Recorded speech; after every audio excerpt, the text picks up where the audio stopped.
I had 3 seconds to decide where to hide before my ex saw me, and I chose the worst possible place, between the legs of a man who could probably kill me faster than Michael ever could. But Michael's voice was already cutting through the restaurant, and my body made the choice my brain couldn't. Drop.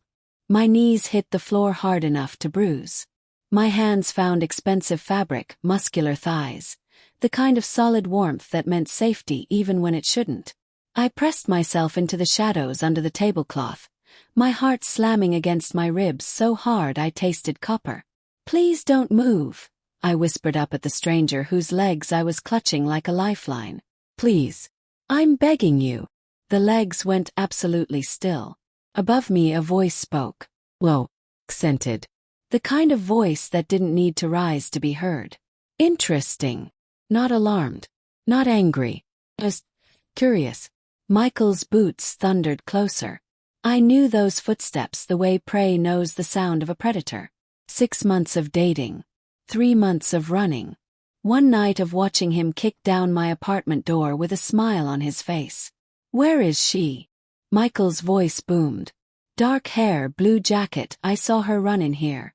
"Where the hell is Emily?" My fingers dug harder into the stranger's thighs. I was shaking so badly I had to be moving the whole table, but I couldn't stop. Couldn't breathe. Couldn't think past the memory of Michael's face 2 hours ago when he'd whispered what he'd do to me for leaving him. The man above me said something in another language. Russian my brain supplied uselessly. 2 other voices responded, also male, also cold enough to frost glass. Then the stranger spoke again, but this time in English, and his voice carried the kind of quiet that made loud men shut up.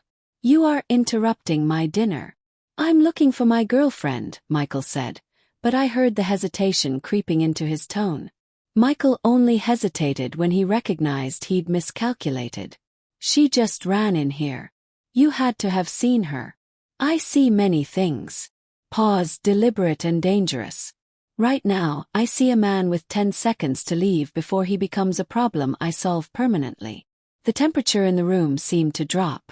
I held my breath, pressed against this stranger's legs, my cheek accidentally brushing against his knee, and waited for Michael to do what Michael always did. Escalate until someone bled. But he didn't. His boots retreated. Quickly. The door opened and closed. Silence. I still couldn't move. My entire body was locked in terror mode, every muscle coiled tight, waiting for the trap to spring. "He's gone," the stranger said, and I felt him shift slightly above me. "You can come out now." "Are you sure?" My voice cracked. "He might be waiting outside. He always waits.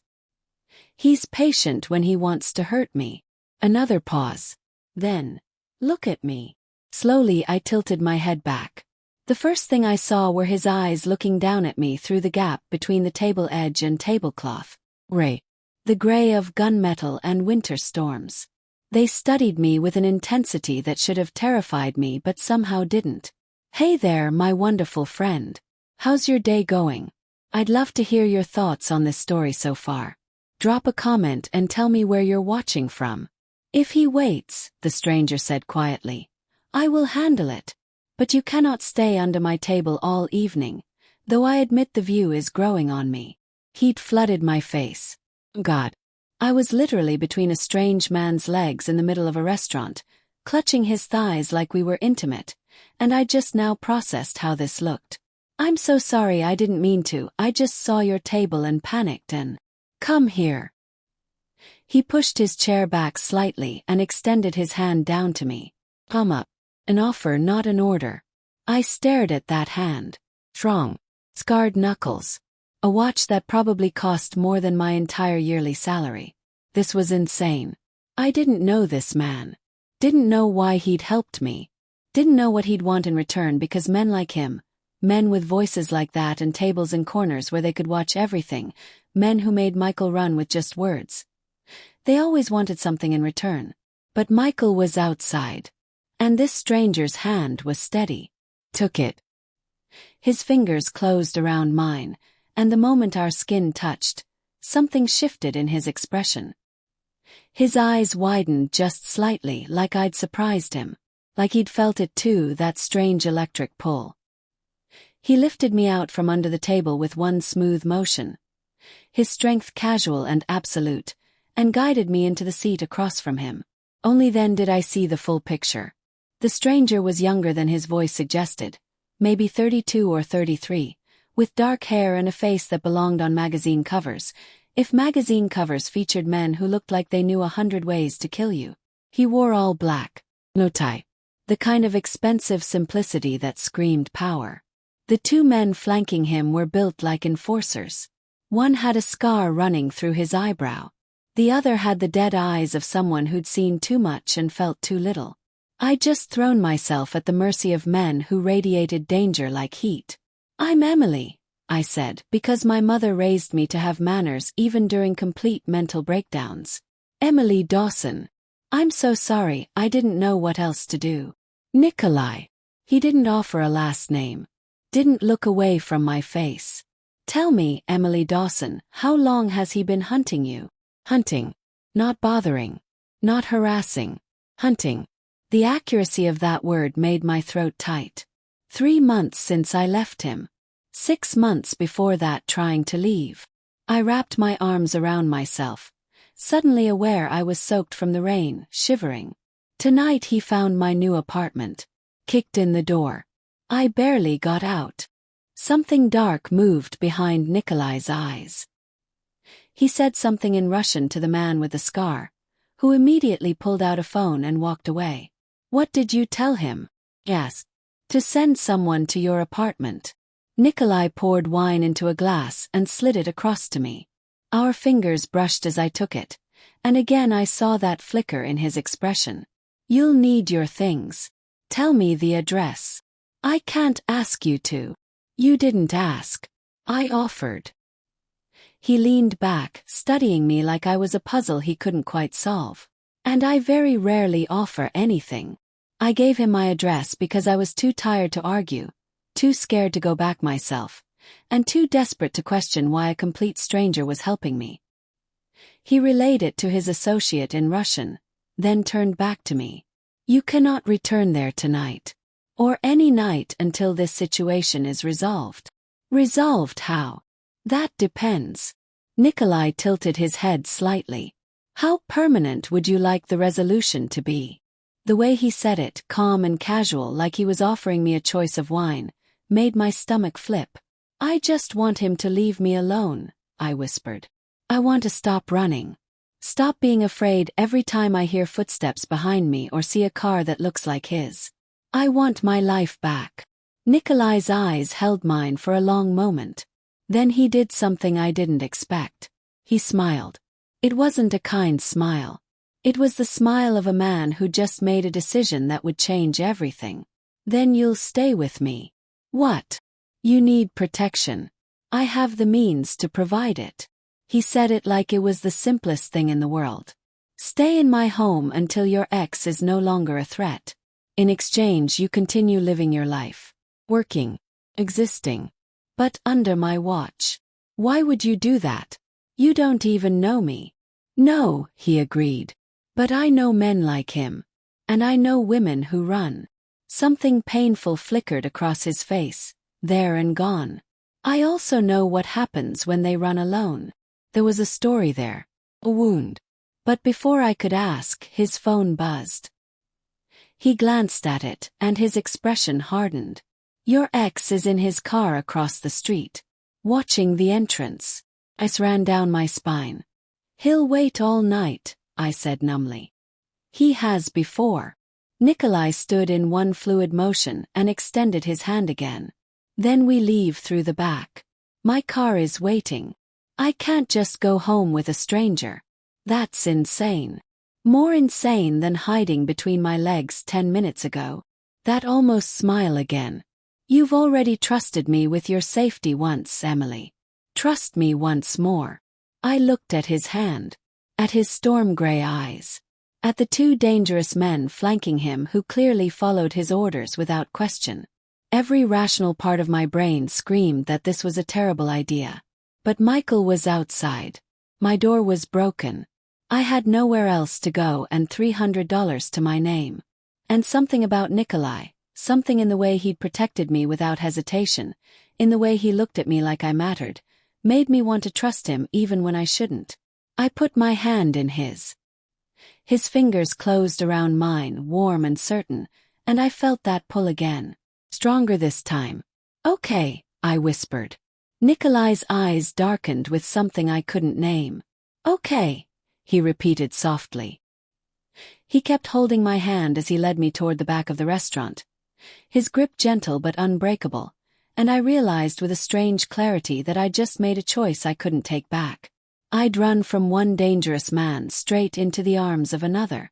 The difference was, this one made me feel safe. God help me. The car was exactly what I should have expected. Black, sleek, and so expensive I was afraid to breathe on the leather seats. Nikolai slid in beside me, close enough that I could smell his cologne. Something dark and woodsy that probably cost more than my rent. The man with the scar took the driver's seat. The other one followed in a second car behind us. As we pulled away from the restaurant, I caught a glimpse of Michael's beat-up sedan parked across the street. He was inside, his face illuminated by his phone screen, waiting like a spider in a web. We drove right past him. He never looked up. "He didn't see us," I whispered, something like relief flooding through me.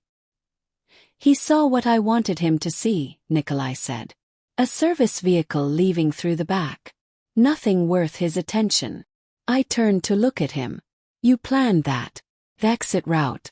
Everything?" "I plan everything, Emily." He met my eyes. "It's how I stay alive." The weight of that statement settled over me. Stay alive. Like it was a daily concern. Like death was a regular possibility in his world. "What do you do?" he asked. "For work, I mean." His lips curved slightly. "I manage certain business interests. Import-export. Distribution networks." It was the vaguest answer I'd ever heard, and somehow that told me everything. "That's not a real answer," I said quietly. "No," he agreed. "It's not." We stared at each other in the dim light of the passing street lamps. I should have been terrified. Should have demanded he let me out of the car. But something in his honesty, in his refusal to lie even when a lie would be easier, made me trust him more, not less. "Are you going to hurt me?" he asked. "No." No hesitation. Absolute certainty. "Never." "Why not?" His eyes darkened. "Because I know what it looks like when someone breaks a woman piece by piece. And I would burn the world down before becoming that man." There it was again. That wound. That story behind his eyes. Before I could push further, the car turned into a gated driveway. The gates opened automatically, and we drove up a long, tree-lined path to a house that made me forget how to breathe. It wasn't a house. It was an estate. 3 stories of stone and glass, lit from within like something out of a dream. Or a nightmare depending on who owned it. "You live here?" asked stupidly. "I exist here," Nikolai corrected. "Living is something different." The car stopped at the front entrance. The driver opened Nikolai's door, and Nikolai stepped out, then turned and offered me his hand for the 3rd time tonight. I was starting to recognize the gesture as something habitual for him. Old-fashioned. Deliberate. I took it because I was also starting to crave the steadiness of his grip. He led me up marble steps and through doors that probably weighed more than me. Inside was just as breathtaking. High ceilings. Art that looked museum quality. Furniture that whispered old money and older power. A woman appeared from a side hallway. Older, maybe 60, with sharp eyes and gray hair pulled into a neat bun. She took one look at me, soaking wet and shivering, and her expression softened immediately. "Nikolai," she said with a thick Russian accent. "What have you brought home now?" "A guest, Katya." Nikolai's voice warmed in a way I hadn't heard before. "Emily Dawson, meet Katya Volkov. She runs my household and my life, though she'll deny the second part." "I do not deny truth," Katya said, but her eyes twinkled. Then she focused on me, and her expression shifted to concern. "You are wet and cold. Come, we fix this." She moved toward me with the efficiency of a general commanding troops, But Nikolai's voice stopped her. Katya. She stays in the East Wing. The Blue Room. Something passed between them. Katya's eyebrows rose slightly. The Blue Room, she repeated. You are certain? Yes. Another waited pause. Then Katya nodded and turned to me with a gentle smile. This way, dear child. We get you warm and fed, yes. I looked back at Nikolai. He was watching me with that same intense focus, like I was something rare he couldn't quite categorize.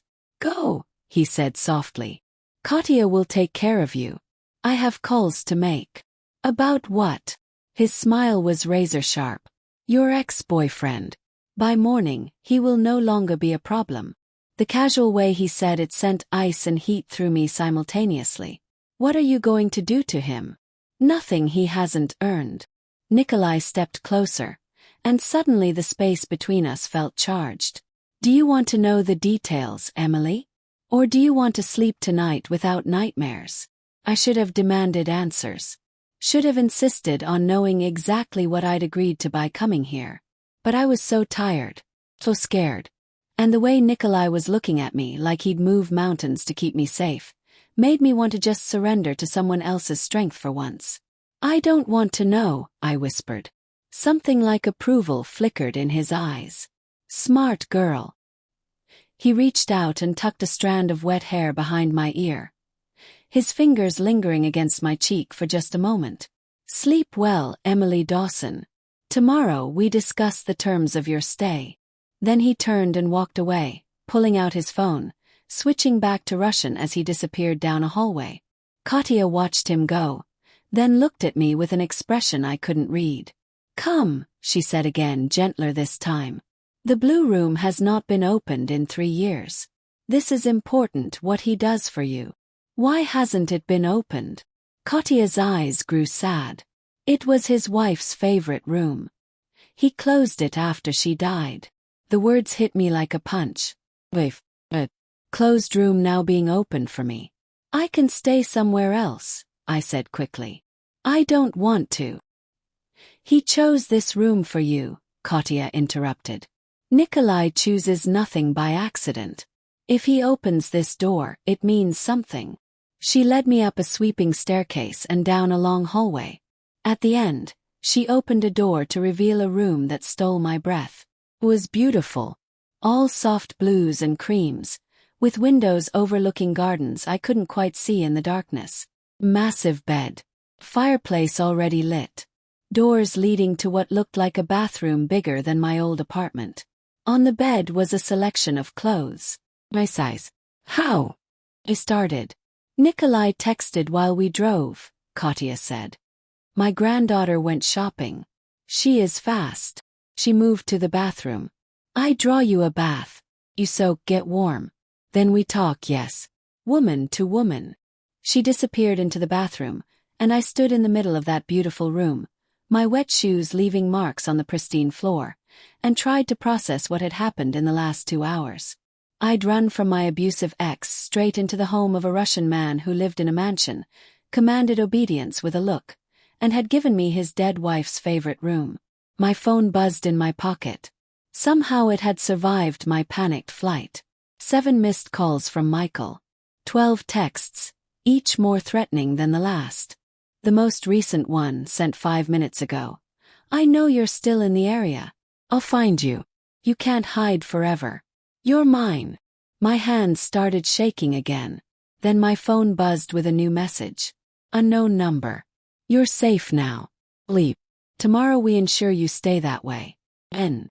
I stared at that message, at the simple confidence in those words, and felt something crack open in my chest. For 3 months, I'd been alone in my terror. Facing Michael by myself. Running by myself. Surviving by myself because I'd learned young that the only person you could really count on was yourself. But Nikolai had helped me without asking for anything in return. Had brought me to his home. Had given me his protection like it was the simplest thing in the world. Why? What did he want from me? And why did part of me not care as long as he kept looking at me the way he had in that restaurant, like I was someone worth saving? Katya emerged from the bathroom, steam billowing out behind her. The bath is ready. Get in before it cools. He paused at the door. You are wondering why he helps you, yes? He nodded. Her expression grew distant, sad. 3 years ago, Nikolai's wife was killed. He was not there to save her. Every day since, this eats at him. She met my eyes. Tonight, he saw a woman in danger. And this time he could help. This time he was not too late. So I'm what, some kind of redemption project? The bitterness in my voice surprised me. No, Katya said firmly. You are a woman who needs help, and he is a man who needs purpose beyond revenge and business. She smiled slightly. But I see how he looks at you. I worked for his family for 30 years. I know that look. This is more than guilt, dear child. This is something else beginning. She left, closing the door softly behind her. I stood there, holding my phone with Michael's threats on the screen, in a dead woman's favorite room, under the protection of a man who was either my salvation or my next nightmare. And the terrifying part. I wasn't sure which I wanted him to be. The bath had gone cold by the time I finally got out. I'd scrubbed my skin until it was raw, trying to wash away the feeling of Michael's hands on me from 6 months ago, the memory of his voice tonight, the fear that had become such a constant companion I'd forgotten what peace felt like. The clothes Katya's granddaughter had bought fit perfectly. Soft cotton pajamas that probably cost more than my entire wardrobe. I climbed into the enormous bed and expected to lie awake all night, haunted by everything that had happened. Instead, I fell asleep the moment my head hit the pillow. For the first time in 3 months, I felt safe enough to let go. I woke to sunlight streaming through gauzy curtains and the smell of coffee. For a blissful moment I forgot where I was. Then it all came rushing back. Michael. The restaurant. Nikolai's storm-gray eyes. This room that belonged to a dead woman. Soft knock on the door. Come in, I called, sitting up. Katya entered with a tray. Coffee, fresh pastries, fruit that looked like it had been arranged by an artist. Good morning, dear child. You slept well, yes? Better than I have in months, I admitted. She set the tray on the bed with a smile. Nikolai asks if you will join him for breakfast in 1 hour. He has things to discuss. My stomach tightened. About Michael. Among other things. Katya's expression grew serious. There are clothes in the closet. Take your time. But Emily, whatever he tells you today, remember he does not make offers lightly. If he gives you a choice, think carefully before answering. She left before I could ask what that meant. I ate slowly, trying to calm my nerves. Then I showered and opened the closet to find it fully stocked. Jeans in my size. Sweaters. Dresses. Shoes. Everything I might need, as if Nikolai had planned for me to stay indefinitely. The thought should have alarmed me. Instead, it made me feel something dangerously close to wanted. I chose jeans and a soft cream sweater, then made my way downstairs, following the sound of voices speaking Russian. I found Nikolai in a room that was clearly his office. Floor-to-ceiling bookshelves. Massive desk.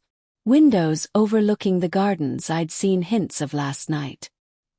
He stood with his back to me, phone to his ear, speaking in rapid Russian. He'd changed from last night's black into charcoal slacks and a white shirt with the sleeves rolled up, revealing forearms that shouldn't have been as attractive as they were. Then he turned and saw me, and something shifted in his expression. The hard edges softened just slightly. He said something into the phone and ended the call. Emily, good morning. He crossed to me, and I was struck again by how he moved. Like a predator. Graceful and dangerous. You slept. Yes, thank you. For everything. The room, the clothes, I don't know how I can. You can stop thanking me, he interrupted gently. What I did last night required no payment, no gratitude. Just basic human decency. Most people's basic human decency doesn't include designer clothes and guest rooms. His lips quirked. I'm not most people. I'm starting to realize that. We stood there, and the air between us felt charged again. Like last night in the car. Like every time we'd touched. He cleared his throat and gestured to a small table by the windows where breakfast was laid out. Sit. We need to talk. The serious tone made my stomach drop. I sat, and he poured me more coffee before settling across from me. I had my people look into your ex-boyfriend last night, Nikolai said without preamble. Michael Hartley, 29, works construction, has a record, 2 prior domestic violence arrests, both charges dropped when the women refused to testify. Hearing it laid out like that made it real in a way it hadn't been before. I wasn't the first, I whispered. No. And you wouldn't have been the last. Nikolai's eyes were hard. He escalates, Emily. Pattern is clear. Each relationship the violence gets worse. Faster. What are you saying? I'm saying if you had stayed or if he had caught you last night, you would have ended up in a hospital. Or a morgue. The bluntness of it stole my breath. He broke into your apartment at 9:47 last night, Nikolai continued. My people were already there, collecting your belongings. They intercepted him. What did they do? They had a conversation about boundaries and consequences. He was escorted off the property with a clear understanding that returning would be inadvisable for his health. I should have been horrified. Should have questioned what kind of conversation left a man like Michael intimidated enough to back down. But all I felt was relief. So it's over? Asked hopefully. He'll leave me alone now. Nikolai's expression darkened. I thought so. Until an hour ago. He pulled out his phone and set it on the table, turning it toward me. On the screen was a photo that made my blood run cold. My best friend Sarah. Walking to her car. The photo taken from a distance, clearly without her knowledge. He sent this to your phone 20 minutes ago, Nikolai said quietly. Along with a message. He swiped to show me the text from Michael's number. Tell your new boyfriend he can't watch you and your friends. Come back to me by tonight or Sarah pays for your mistake. The coffee turned to acid in my stomach. No, I whispered. No, he can't. Sarah has nothing to do with this. Men like Michael don't care about logic. They care about control. Nikolai leaned forward. He's escalating because you found protection. Now he's going for leverage. I have to call her.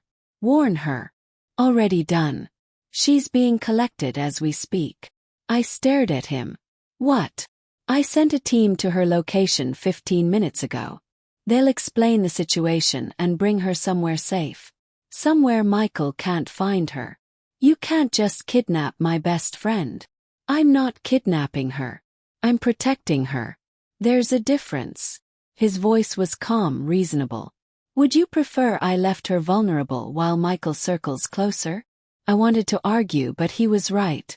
Michael had already shown he'd go after people I loved. Sarah didn't know how to handle men like him. She'd tried to reason with him, and Michael didn't understand reason. My phone buzzed. A text from Sarah. What the hell is going on? There are very large Russian men at my door saying you sent them. Call me now. I looked at Nikolai helplessly. What do I tell her? The truth. That you're in danger and by extension so is she. That I'm offering protection until the threat is neutralized. Neutralized, I repeated. You keep using words like that. What does it actually mean? Nikolai stood and moved to the window, his back to me. It means I give Michael a choice. He can leave you alone and disappear from your life completely. Or he can continue this hunt, and I will ensure he regrets that decision in ways that will haunt his nightmares. You're talking about hurting him. I'm talking about stopping him. Permanently if necessary. He turned to face me, and his eyes were cold steel. I've seen this story before, Emily. Men like Michael don't stop until someone makes them stop. The question is whether you want that someone to be me, or whether you want to wait until you're at his mercy again. I thought about Michael's face when he kicked in my door. The way he'd smiled. The texts he'd sent, each one more possessive and threatening. I thought about Sarah, innocent in all this, now in danger because I'd dared to leave. I don't want anyone hurt, I said quietly. Not even Michael. I just want this to be over. Then stay here, under my protection. Let me handle Michael my way. Nikolai moved closer, crouching down so we were eye level. I'm offering you something precious, Emily. Freedom from fear. But it comes with a price. What price? You trust me completely. You follow my rules for your safety. You don't leave this property without my people accompanying you. You let me into your life fully until this threat is eliminated. His eyes searched mine. And you accept that the methods I use to protect you may not be methods you'd choose yourself. You're asking me to let you do terrible things on my behalf and not question it. I'm asking you to let me keep you alive. He reached out slowly, giving me time to pull away, and took my hand. I know this is not ideal. I know you don't want to be dependent on a stranger. But Michael made this chess game, not you. Now you need to decide if you want to play it alone, or if you want a partner who knows how to win. His thumb traced circles on my palm, and I felt that pull again. That gravity. Why are you doing this? Yes. Really? It can't just be guilt over your wife. Something painful flickered across his face. You're right. It's not just that. He paused, seeming to choose his words carefully. When I saw you under my table last night, terrified and desperate, something in me recognized something in you. We're both running from ghosts, Emily. Mine are just further in the past. What ghosts? The ghost of a man I used to be. Before I built all this. He gestured at the room, the estate beyond. I came from nothing. Fought my way up through blood and violence. Made myself into someone powerful enough that no one could hurt me again. But power doesn't heal old wounds. It just builds walls around them. And I'm what? A crack in your walls. His smile was sad. You're the first thing in 3 years that's made me feel something other than empty. The honesty of it hit me square in the chest. My phone buzzed again. Michael this time. 6 p.m. deadline, Emily. You or Sarah. Choose. Nikolai saw my face change and took the phone gently from my hand. He read the message, and his jaw tightened. He's forcing your hand, Nikolai said quietly. Trying to make you panic. Make you sloppy. It's working. Then let me make this simple. Nikolai set down my phone and took both my hands in his. Stay with me. Let me protect you and Sarah. Let me end this. In return, I ask only that you trust me and follow the security protocols I set. For how long? Until Michael is no longer a threat. Weeks. However long it takes. And then you're free to go. Back to your life. Your apartment. Your independence. I won't hold you here against your will. His eyes darkened. Though I hope by then you might choose to stay anyway. The implication hung in the air between us. This wasn't just about protection anymore. Maybe it never had been. This is insane, I whispered. I don't even know you. No. But you trusted your instincts last night when you hid at my table. Trust them again now. He squeezed my hands gently. I won't let him hurt you, Emily. Or anyone you love. But I need your consent to do what's necessary. I looked at our joined hands. At his face so beautiful and dangerous. At the conviction in his eyes. I thought about Michael's deadline. About Sarah in danger. About 3 months of running that had gotten me nowhere except more afraid. I thought about how Nikolai had made Michael run with just his voice. How safe I'd felt sleeping in his house. How something in me came alive when he looked at me. This was a precipice. Once I stepped over, there was no going back. Okay, I whispered. I'll stay. I'll trust you. Just please keep Sarah safe. Nikolai's eyes flashed with something fierce and possessive. You have my word. He stood, pulling me up with him. And for a moment we stood close enough that I could feel the heat of him. No one will touch you or anyone you care about. I promise you this, Emily Dawson. On my life. Then his phone rang, shattering the moment. He answered in Russian, listened, and his expression went cold in a way that made my stomach drop. What? I asked when he hung up. What's wrong? Michael isn't working alone anymore, Nikolai said quietly. He just contacted the Volkov family. They're my rivals. He's offering them information about my movements in exchange for help getting to you. Why would they care about me?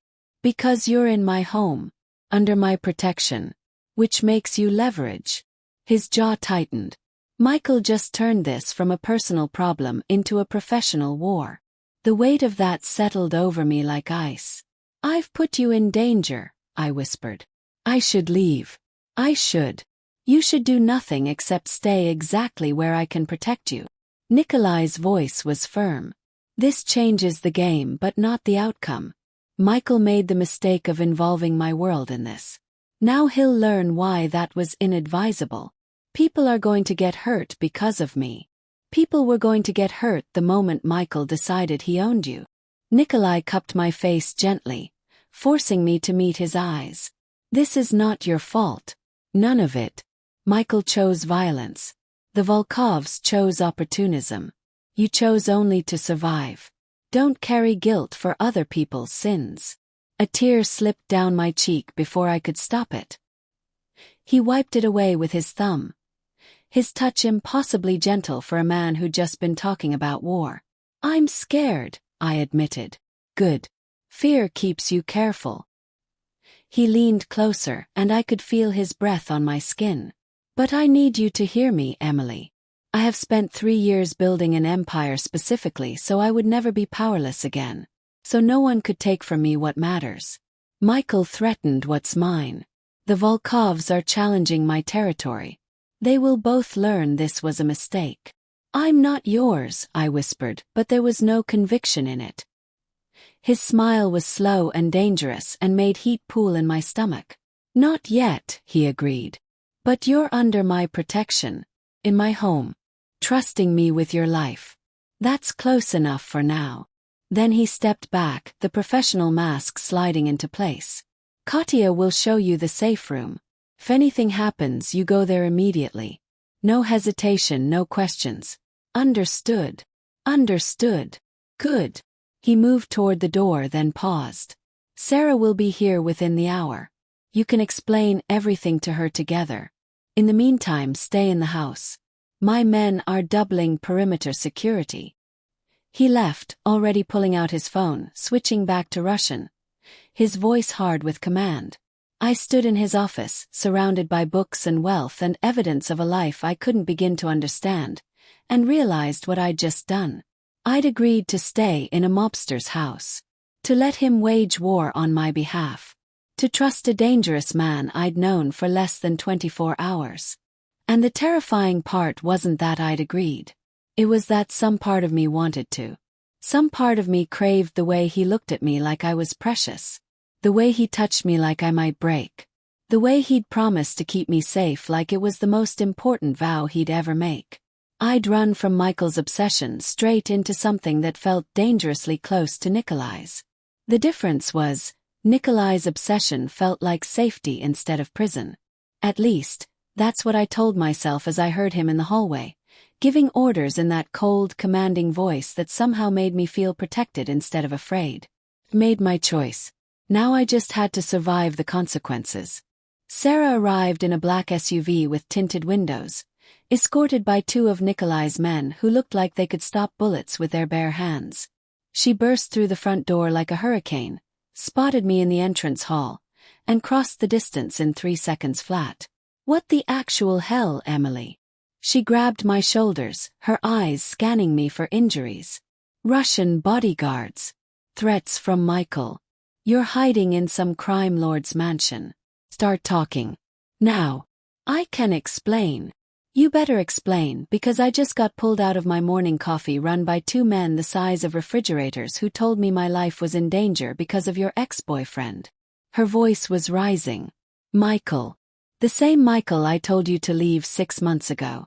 That Michael. Sarah, please just. Miss Brennan. Nikolai's voice cut through the tension like a knife. He'd appeared at the top of the stairs, descending with that predatory grace. I apologize for the dramatic extraction. But the threat to your safety was immediate and credible. Sarah turned to face him, and I watched her eyes widen slightly, because that was the effect Nikolai had. He walked into a room and the air itself paid attention. "You must be the mysterious benefactor," Sarah said, recovering quickly. She'd always been braver than me. "Nikolai, I'm guessing." "Correct." He reached the bottom of the stairs and extended his hand. "Nikolai Morozov, Emily is under my protection. As of this morning, so are you." Sarah shook his hand, her journalist instincts clearly activating. "Morozov, that's a Russian name. What exactly do you do, Mr. Morozov?" "I manage business interests that occasionally attract unwanted attention." His smile was polite and revealed absolutely nothing. "Currently, Michael Hartley has become unwanted attention. For both of you." "He sent a picture of me to Emily's phone," Sarah said flatly. "With a threat." "Yes. Which is why you're here." Nikolai gestured toward the sitting room. "Perhaps we should discuss this somewhere more comfortable." 5 minutes later, we were seated in a room that looked like it belonged in a palace. Sarah sat next to me on an antique sofa, her hand gripping mine, while Nikolai took a chair across from us. Katya appeared with tea and pastries, gave me an encouraging smile and disappeared again. "Okay," Sarah said, turning to me. "Explain. Everything. Starting with how you ended up here." So I told her. The broken door. Running to the restaurant. Hiding under Nikolai's table. His offer of protection. Michael's escalation. All of it.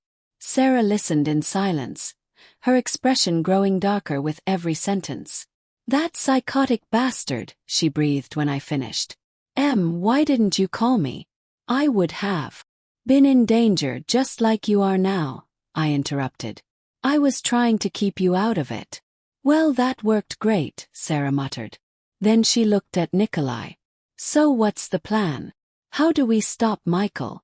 "We remove his ability to threaten you," Nikolai said simply. "I have people monitoring his movements. He can't approach either of you without my knowledge."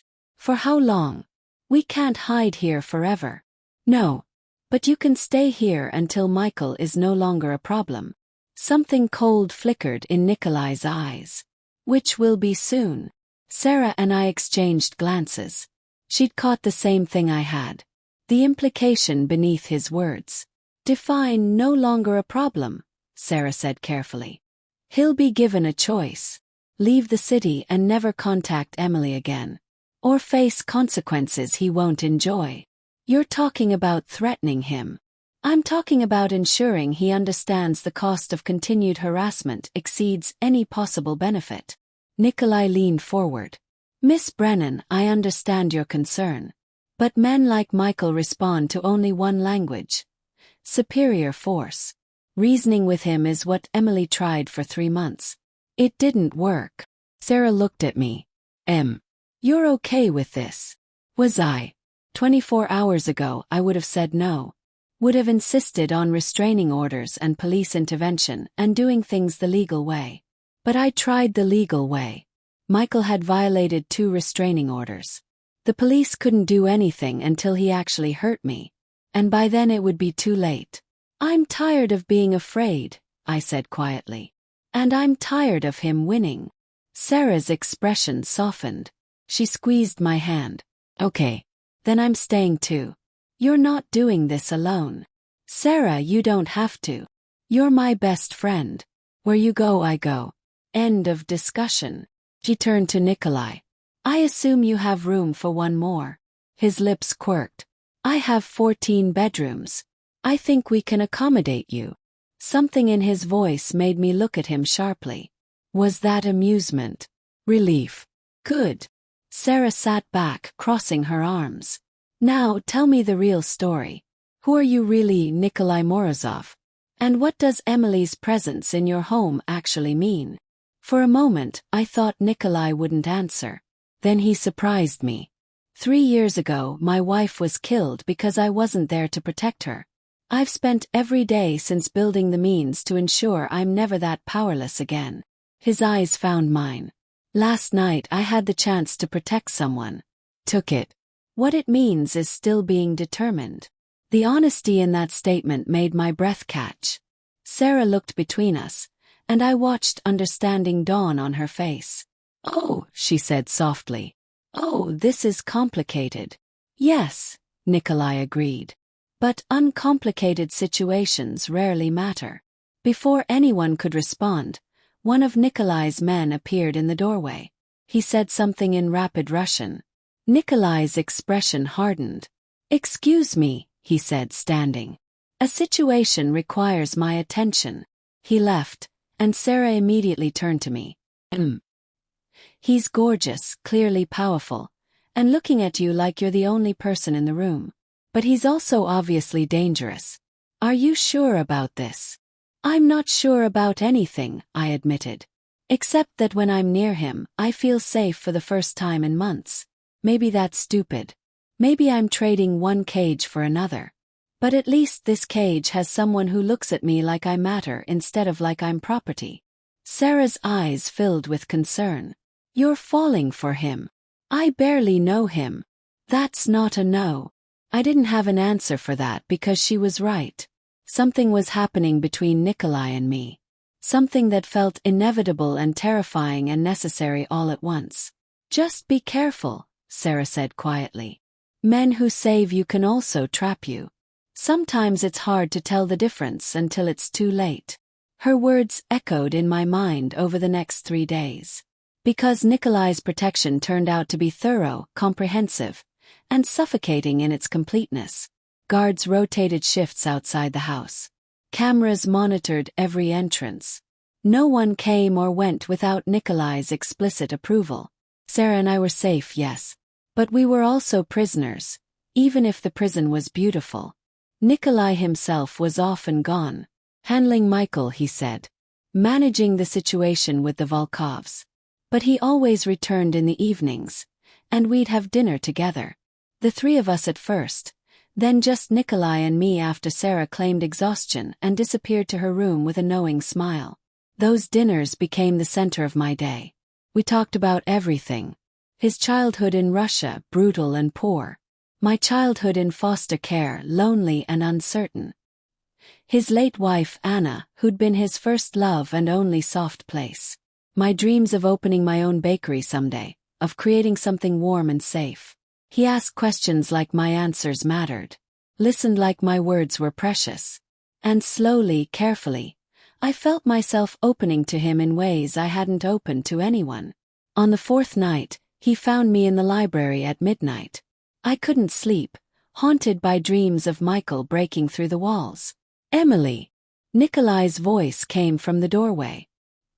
He wore dark slacks and a white shirt, unbuttoned at the collar, sleeves rolled up. Casual and devastating. "You should be sleeping." "Couldn't." I curled deeper into the window seat where I'd been watching the grounds. Too many thoughts. He crossed the room and settled beside me, close enough that I could feel his warmth. "What thoughts?" "That I'm hiding while you fight my battles. That Sarah's life is disrupted because of my mistakes. That Michael is still out there, waiting." I looked at him. "That I don't know if I can ever really be free of him." "You can. You will." Nikolai's hand found mine in the darkness. "I promise you this." "You can't promise that. He's obsessed. He won't stop." "Then I'll make him stop." His voice was quiet steel. "Emily, I need you to understand something. I've done terrible things in my life. Things that would horrify you if you knew. But everything I do now, every move I make regarding Michael, I do with surgical precision. He will not hurt you. I won't allow it." "Why?" The question burst out of me. "Why does it matter so much to you? I'm just some random woman you met 4 days ago." His eyes found mine in the moonlight, and what I saw there made my heart stutter. "You stopped being random the moment you trusted me enough to hide at my table," he said quietly. "You stopped being just some woman the moment I saw your fear and recognized it. And you became something dangerously important to me the moment you smiled at me over dinner, and I realized I'd been waiting 3 years to feel something again." "Nikolai, I know this is fast. I know it's complicated. I know I have no right to feel this way about someone I've known for days. His thumb traced circles on my palm. But I've lived long enough to know that some connections don't follow timelines. Some people just fit. We don't fit, I whispered, but there was no conviction in it. You're this powerful, dangerous man and I'm just a woman brave enough to survive an abusive relationship, smart enough to run when it mattered, and strong enough to trust a stranger when you had every reason not to. His free hand came up to cup my face. You're not just anything, Emily. You're extraordinary. I couldn't breathe, couldn't think, could only feel the warmth of his hand on my cheek, the intensity of his gaze, the pull between us that had been building since the moment we met. This is crazy, I managed. Yes, he agreed. We barely know each other. Also yes. You're probably a criminal. His smile was wry. Definitely yes. Then why does this feel right? Because sometimes the world makes sense in ways logic can't explain. He leaned closer and I could feel his breath on my lips.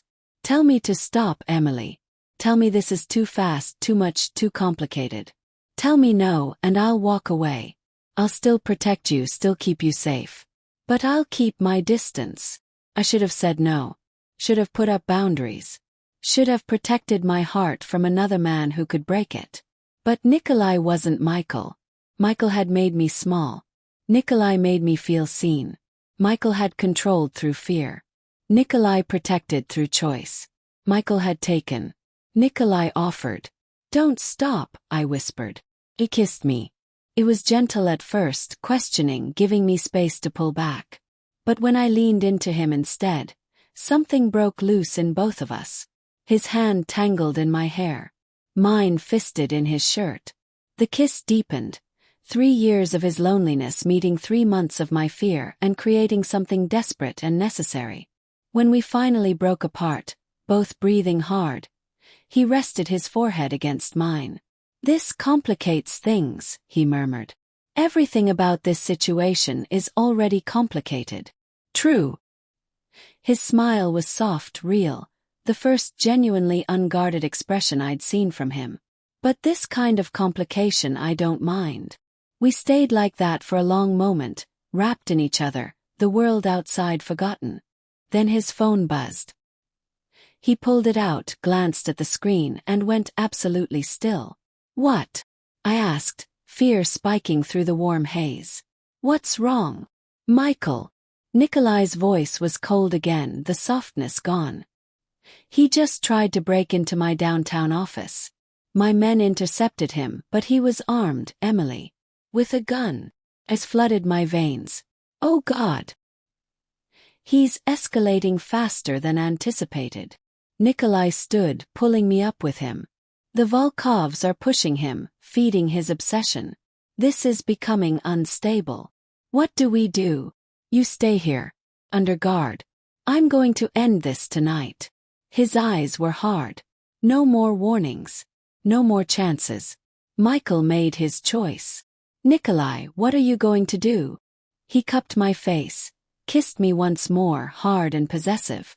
What I should have done 3 days ago. I'm going to make sure he can never threaten you again.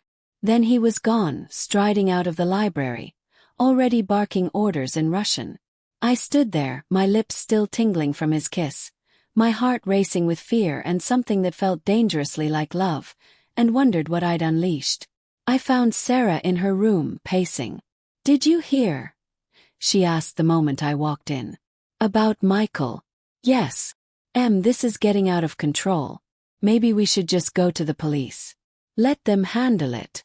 The police can't do anything until he actually hurts me. And by then it might be too late. So we let Nikolai do. What? Beat him up. Kill him. Sarah's eyes were wide. Listen to yourself. You're talking about letting a mobster commit violence on your behalf. I'm talking about surviving. The words burst out of me. I'm talking about not spending the rest of my life looking over my shoulder, jumping at shadows, waiting for Michael to finally finish what he started. I'm tired, Sarah. I'm so tired of being afraid. Sarah's expression softened. She pulled me into a hug. I know. I know you are. I just don't want you trading one nightmare for another. Nikolai isn't a nightmare. Are you sure about that?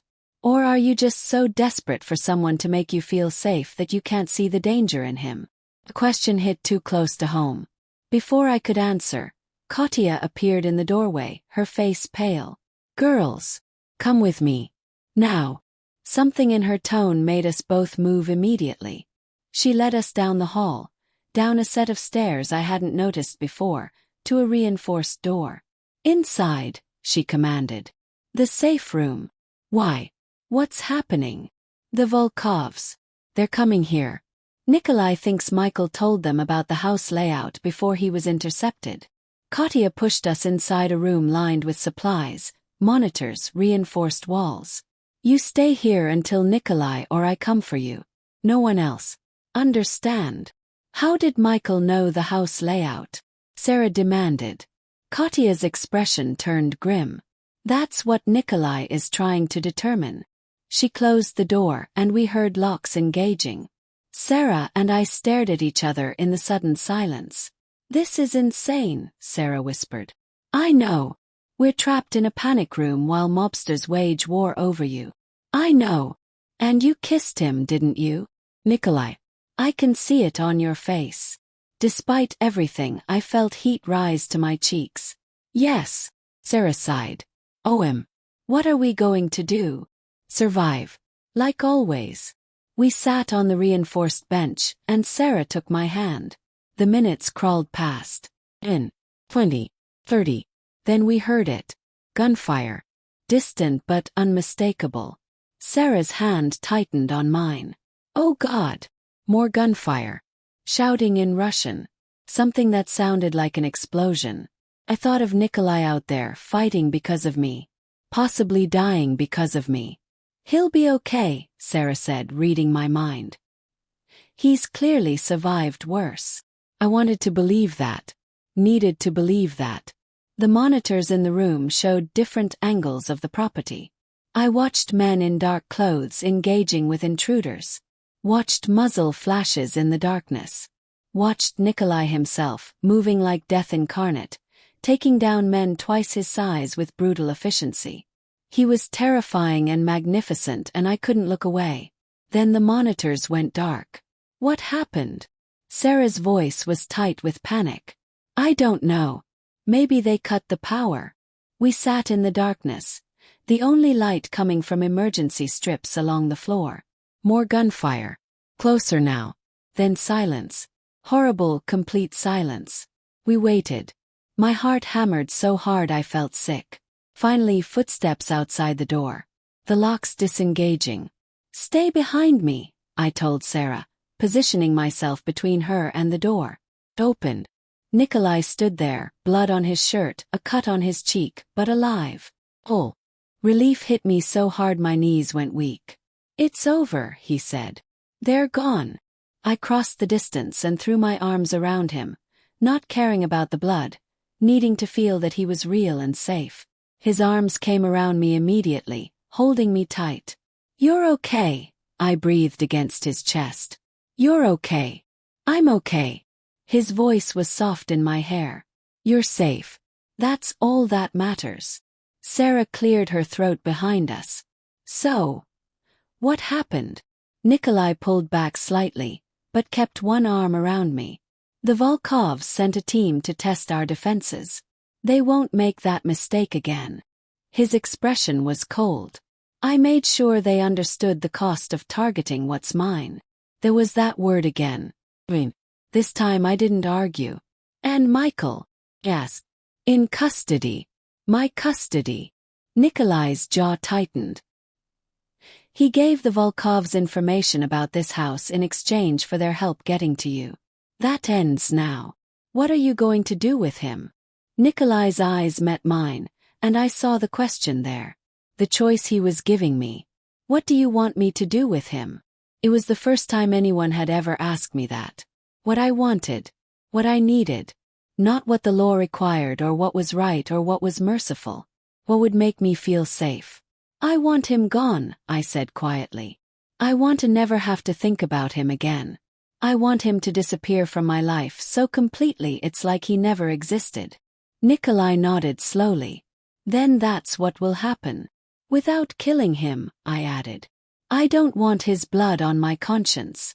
But I want him scared enough that he never comes back. Something like approval flickered in Nikolai's eyes. I can work with that. He kissed my forehead gently. Go upstairs. Get cleaned up. This is over. Sarah and I headed for the stairs, but I looked back once. Nikolai was on his phone, speaking in Russian. His voice cold and commanding. The man who'd kissed me gently in the library was gone. This was the other Nikolai. The dangerous one. The one who'd built an empire through violence and will. And he was using all that power to protect me. Sarah leaned close as we climbed the stairs. I hope you know what you're doing. I don't, I admitted. But for the first time in months, I'm not afraid. We reached the main floor, exhausted and wrung out. Katya met us with warm towels and tea, fussing over us like a mother hen. Nikolai asked her. He handles business. Then he'll come to you. She smiled knowingly. He always comes back to what matters. Sarah and I returned to our rooms. I showered, washing away the fear sweat and terror, and changed into clean clothes. Then I waited. An hour passed. Finally, a soft knock on my door. Nikolai stood there, cleaned up, the blood gone, wearing fresh clothes. It's done, he said simply. Michael is on a plane to Seattle with new employment and a very clear understanding of what happens if he ever returns or contacts you. He won't be back. How can you be sure? Because I made him more afraid of me than obsessed with you. Trust me, Emily. It's done. The relief was so overwhelming I started crying. Nikolai crossed the room immediately, pulling me into his arms. Hey, it's over. You're safe now. I know. I couldn't get the words out past the tears. I've been running for so long. I don't know how to stop. Then don't stop. Just change direction. He pulled back to look at me. Stay here. With me. Not because you're in danger, but because you want to. Nikolai. I know it's fast. I know it's insane. But I told you in the library. Some connections don't follow timelines. His thumb wiped away my tears. I'm not Michael, Emily. I won't cage you or control you or make you small. But I will fight for you. Protect you. Worship you if you let me. All I'm asking is that you give us a real chance. I looked at him. This dangerous, beautiful man who'd saved me and opened his home and waged war to keep me safe. I thought about Sarah's warning. About the danger of trading one cage for another. But when I looked in Nikolai's eyes, I didn't see Michael's obsession. I saw possibility. Okay, I whispered. Okay, I'll stay. We'll try. His smile was like sunrise.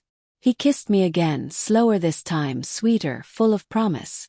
When we broke apart, I was smiling through my tears. Get some sleep, he murmured. Tomorrow we start fresh. No more running. No more fear. Just us figuring this out. He left, and I climbed into bed feeling lighter than I had in months. Michael was gone. I was safe. And Nikolai wanted me to stay. Everything was going to be okay.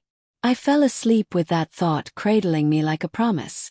I didn't know that in 3 hours, everything would shatter.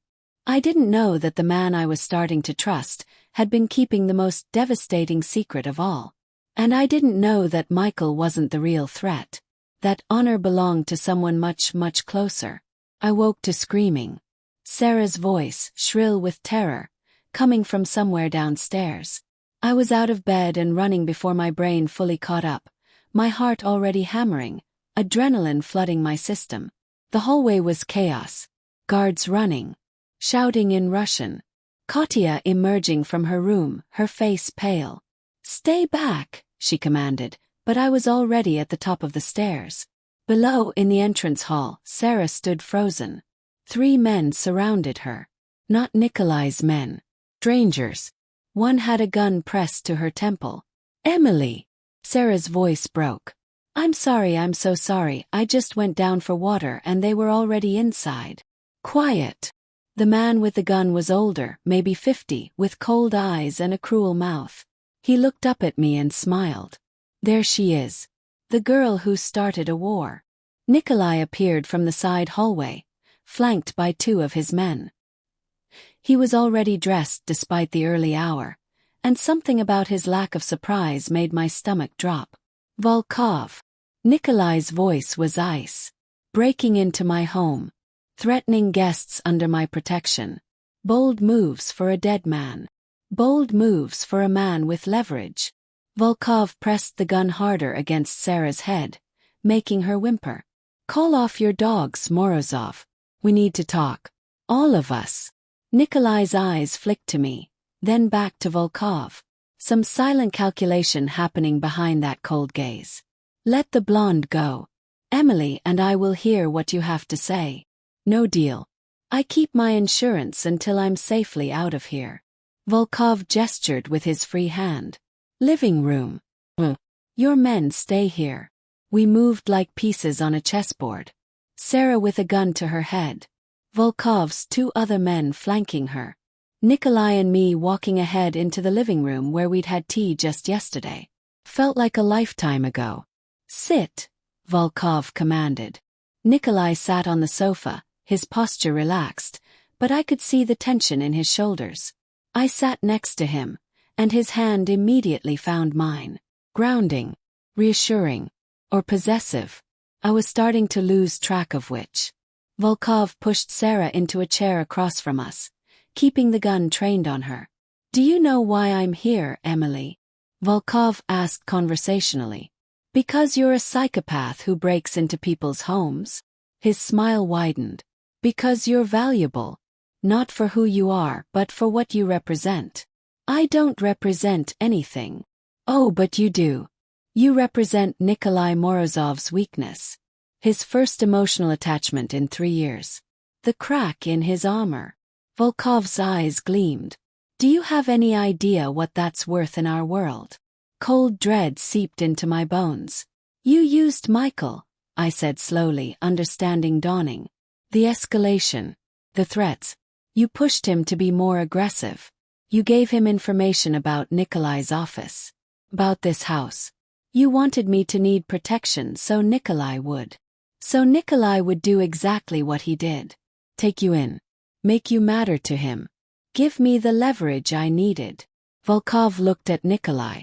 You've been untouchable for 3 years, Morozov. No family. No lovers. No weaknesses. You were impossible to move against. Until her. Nikolai's hand tightened on mine. You miscalculated. Emily's presence doesn't make me weak. It makes me motivated. Does it? Even knowing what it cost. Something flickered in Nikolai's expression. What are you talking about? Volkov's smile was cruel. You really don't know. Oh, this is delicious. He pulled out his phone, tapped something and turned it toward us. The screen showed security footage. The timestamp was from 3 hours ago. I watched Nikolai's downtown office. Watched a man I recognized as one of Nikolai's guards opening a side door. Watched him let in 3 armed men. Watched them plant something in Nikolai's private office. Your man Pavel has been on my payroll for 6 months, Volkov said. Waiting for the right opportunity. Emily provided that opportunity. While you were busy playing hero, protecting your new pet, my people were planting enough evidence in your office to bury you. Financial records. Communication logs. Everything the FBI needs to freeze your assets and indict you on racketeering charges. The air left my lungs. You're lying, Nikolai said, but his voice had lost some of its certainty. Am I? Check your phone. I believe the FBI raided your office about an hour ago. Nikolai pulled out his phone. His face went absolutely still. 47 missed calls, he said quietly. From my lawyer. God. This is because of me, I whispered. You got distracted by protecting me, and they would have moved eventually regardless, Nikolai interrupted, but I could hear the lie in it. No. I stood, pulling my hand from his. He's right. I made you vulnerable. You were focused on Michael, on keeping me safe, and you missed the real threat. This is my fault. Emily, sit down. Your entire empire is being dismantled because you took in a stranger. My voice was rising, hysteria creeping in. Because I hid under your table and you decided to save me, and now you're going to lose everything. I said sit down. Nikolai's voice cracked like a whip. Sep. More from shock than obedience. Volkov was grinning like this was the best entertainment he'd had in years. But wait, he said. There's more. He pulled out a folder from inside his jacket and tossed it onto the coffee table. Open it, he told me. Learn who you've really been trusting. Don't, Nikolai said quietly. Emily, don't open that. The desperation in his voice made my hand freeze halfway to the folder. Why not? Yes. What's in it? Selective truths designed to manipulate you. So there are truths in it. About you. My heart was pounding. What don't I know, Nikolai? He was silent. Sarah spoke up from her chair, her voice shaking. Maybe just open it. If he's hiding something, you deserve to know. Picked up the folder. Nikolai's jaw tightened, but he didn't try to stop me. Inside were photographs, documents, news articles in Russian with English translations attached. The first photo showed Nikolai, younger, maybe mid-20s, standing next to a beautiful woman with dark hair. Anna, presumably. They looked happy, in love. The second photo showed the same woman. Beaten so badly I almost didn't recognize her. I made a sound of horror. His wife, Volkov provided helpfully. Anna Morozova, beaten to death 3 years ago. Tragic story. Really? I know about Anna, I said, my voice unsteady. He told me. Did he tell you who killed her? I looked at Nikolai. His face was a mask, but his eyes were haunted. Rival family, I said, repeating what he'd told me. He wasn't there. He couldn't save her. Half true, Volkov said. He wasn't there. But it wasn't a rival family. He tapped another document. I read it, my hands shaking. Police report. Anna Morozova found dead in her home. Evidence of sustained abuse over months. Neighbors reported hearing fights. Seeing her with bruises. Suspected perpetrator. Nikolai Morozov. Case closed due to insufficient evidence and witness intimidation. The folder slipped from my numb fingers. No, I whispered. No, that's not possible. He has a pattern, Volkov continued remorselessly. Charming. Protective at first. Then possessive. Then violent when things don't go his way. Anna tried to leave him. Just like you tried to leave Michael. She died for it. That's a lie. Nikolai's voice was deadly quiet. I never laid a hand on Anna. Ever. The bruises on her body suggest otherwise. The bruises were from the men who killed her while I was away on business. Your men, Volkov. You ordered the hit because she knew too much about your trafficking operation. So you say. But the police report tells a different story. Volkov looked at me. Emily, you ran from one abuser straight into the arms of another. Only this one is smarter. More patient. He hasn't hurt you yet because he's still earning your trust. But give it time. Give it until you try to leave. I felt like I was drowning. The room was spinning. Emily. Nikolai reached for my hand. Look at me. You know me. You know I would never. I jerked away from his touch. I've known you for 4 days. I don't know anything. Pain flickered across his face. You know I protected you. Kept you safe. Treated you with nothing but respect. So did Michael. For the first 3 months. The parallel hung in the air between us like poison. This is exactly what he wants, Nikolai said, gesturing at Volkov. He's manipulating you. Turning you against me when I'm the only thing standing between you and what? Him. Michael. I laughed, but it came out broken. Maybe I don't need anyone standing between me and danger. Maybe I need to stop hiding behind men and save myself for once.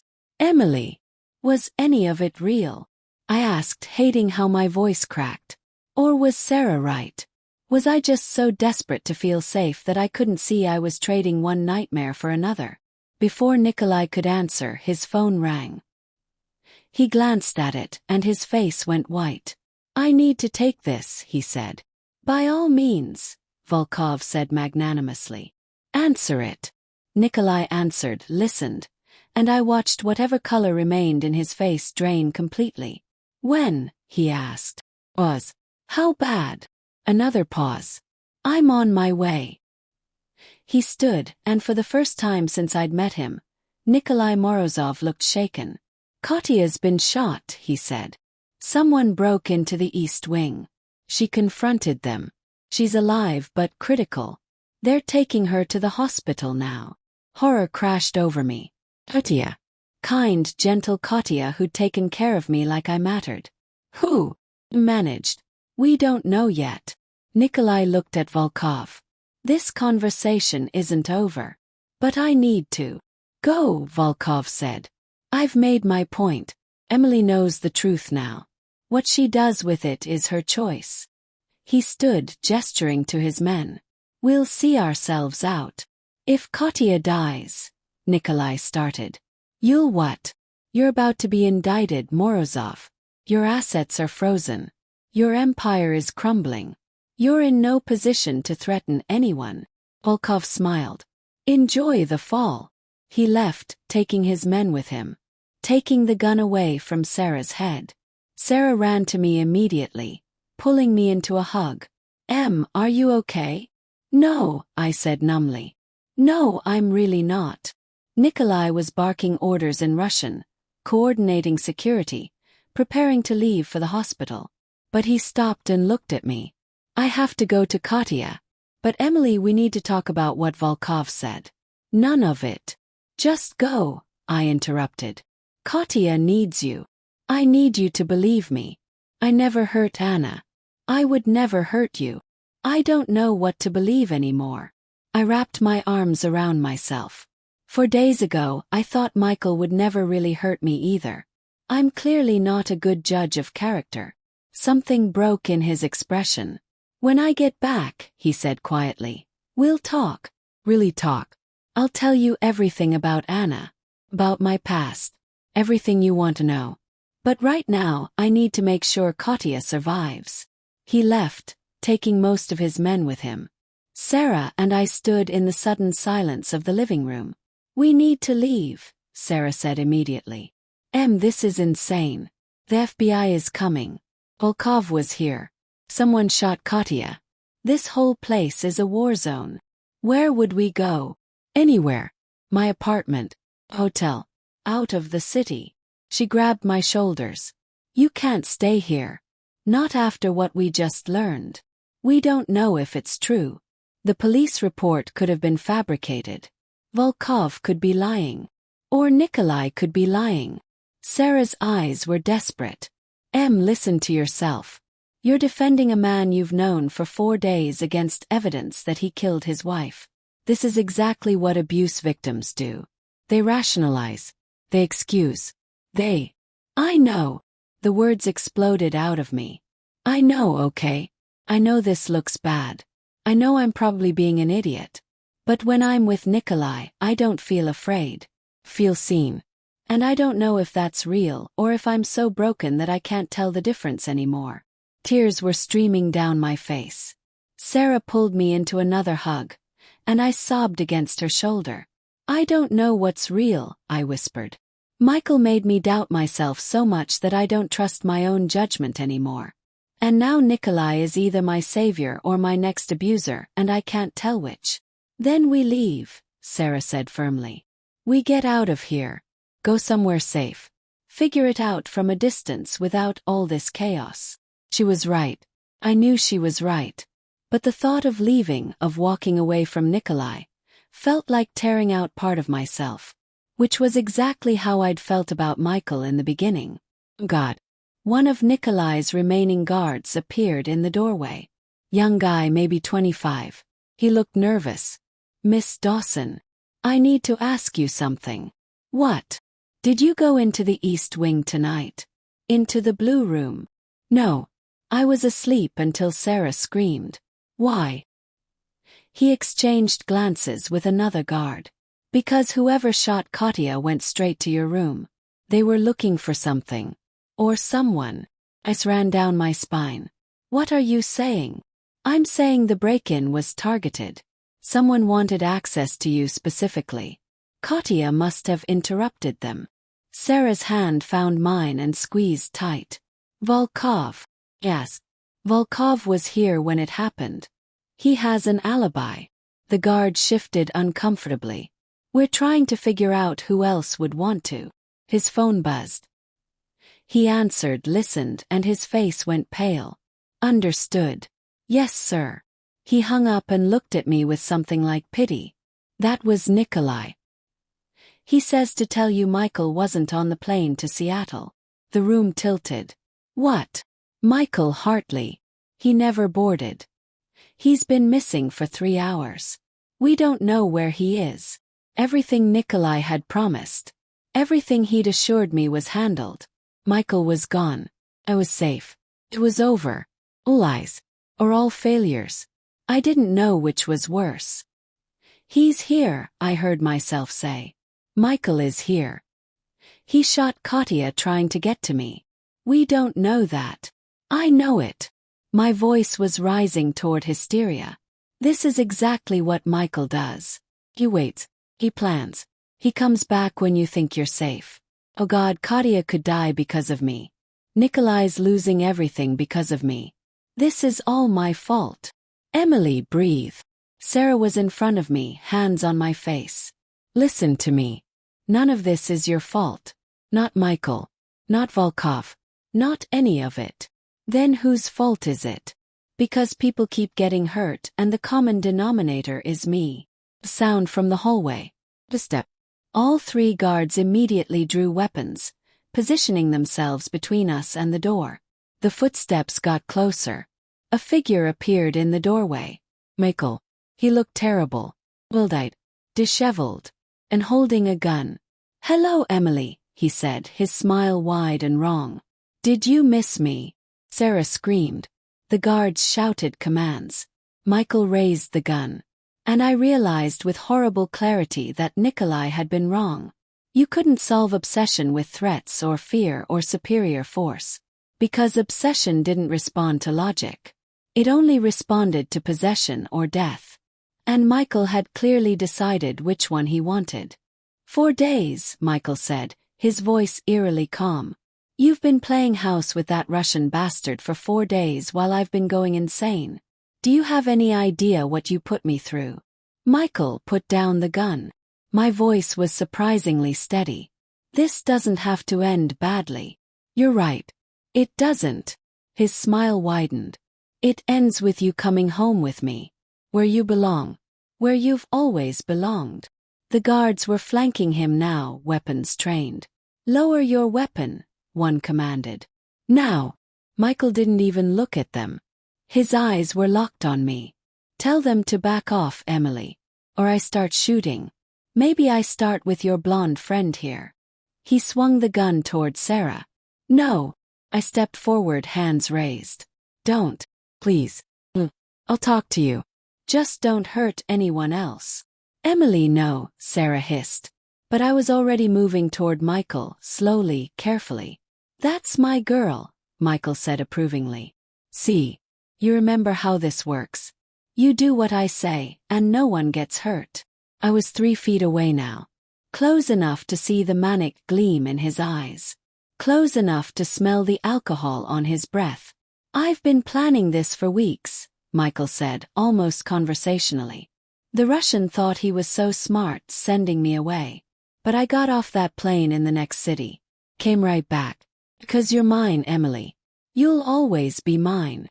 Okay, I said softly. Okay, I'm yours. So let's just go. You and me. We leave right now, and this is over. Hope flared in his eyes. God, he actually believed me. Really? Really? I held out my hand. Come on. Let's go home. He reached for my hand. And I grabbed his wrist, twisted it exactly like the self-defense class I'd taken had taught me, and screamed, "Now!" The guards moved. Michael's gun went off. Pain exploded in my shoulder, white-hot and devastating. I went down hard, the world spinning. More gunshots, shouting, Sarah screaming my name. Then Nikolai's voice roaring with rage. "Get her to the car! Now!" Strong hands lifting me. The world tilting. Pain like I'd never felt.